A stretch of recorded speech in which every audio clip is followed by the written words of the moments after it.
Alright, this is the Coaster Poster here, following up that Six Flags video with the Cedar Fair overview. So, let's hop right in with some history about the parks.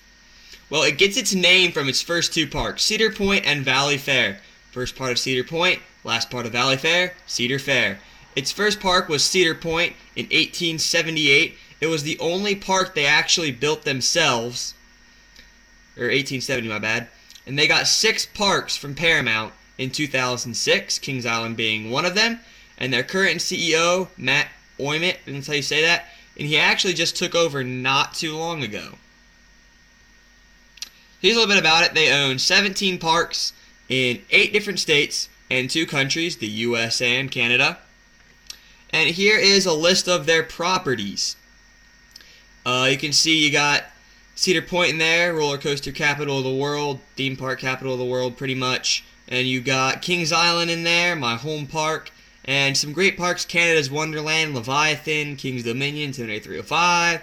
Some great stuff going around. Knott's Berry's Farm, another very famous park. So here's some of their do's and don'ts. They do Giga coasters. They got 3 out there right now. Cedar Point has Millennium Force, Canada's Wonderland has Leviathan, and King's Dominion has Intimidator 305. And they do kind of prioritize their parks. I mean, you think, and you look at like all the parks when they get their coasters, and you notice that like Michigan's Adventure and stuff, parks like that are really kind of struggling and not really giving a lot, aren't really getting the coasters they need and the stuff they need to advance. They focus more on their bigger parks like Cedar Point and Kings Island, Kings Dominion, Knott's Berry's Farm, Canada's Wonderland, Carowinds, and all those. They're kind of overpriced. I'm going to say I go to a Cedar Fair park often, which is Kings Island. We pay a pretty good amount for our gold passes, and the food in there is outrageous. I mean, if you come to the park, expect to pay a lot of money for food. But they do give great coasters. I mean, they are notoriously known for putting in very thrilling coasters, and like Banshee and Diamondback at Kings Island, they haven't disappointed there. Gatekeeper, Cedar Point doesn't disappoint. Leviathan, all great rides. A lot of the top 50 come from some Cedar Fair parks. They all got a lot of good ones. At least every park does have at least one good coaster.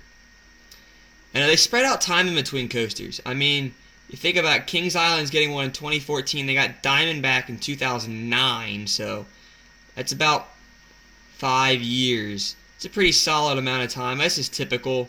But some parks, like some of the lower end Spectrum parks, can wait up to like 7 to 8 years, or even more, to get a new coaster.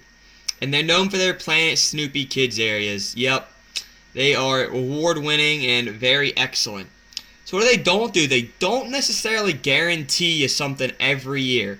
Like for 2013, we got the Reds Hall of Fame grill and some maintenance stuff, but nothing really.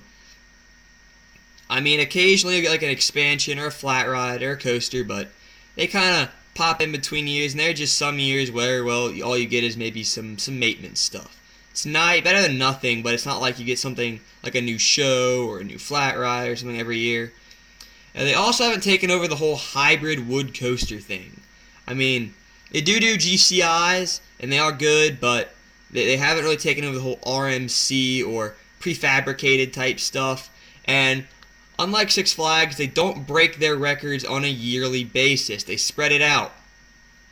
That is why I believe Kings Island actually didn't get a wing coaster, because they would try to put a record breaker in Kings Island, and they wouldn't want to break Gatekeeper's record the next year. And also, with Banshee, they went for the length record, not the height record like everyone thought. Everyone thought we'd see 200 feet and top Alpengeist, but it didn't. Went for the length record.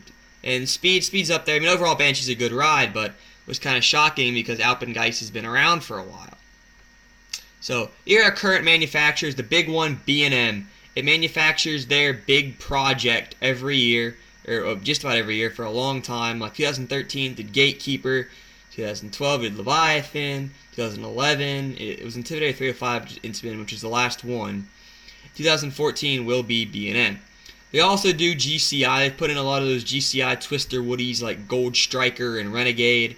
Those come around, and then Mack Rides. They I think they keep Mack rides there in case they need like a launch coaster or something to come up, but they do.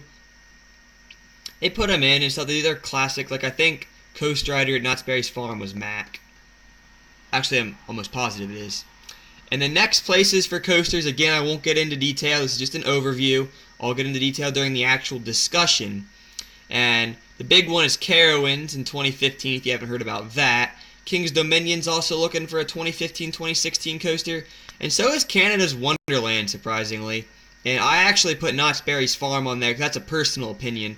I think Knott's Berry's Farm is due for a new good thrill coaster in the next few years. And for all you Cedar Point fans there, I took an educated guess on when I think Cedar Point will be getting their next coaster, because you think you've got 4 years between Top Thrill Dragster and Maverick, and 6 years between Maverick and Gatekeeper, so you say about 4 to 5 years is when I'd predict they get their next coaster. Alright, so what did you think? Did you learn anything new from this? Comment suggestions for other parks. I think I'll do one more of these. I think I'll do Busch Gardens, then I'll get into doing the actual parks and stuff.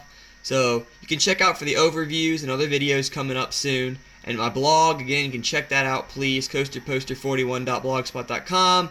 Again, keep calm and ride coasters.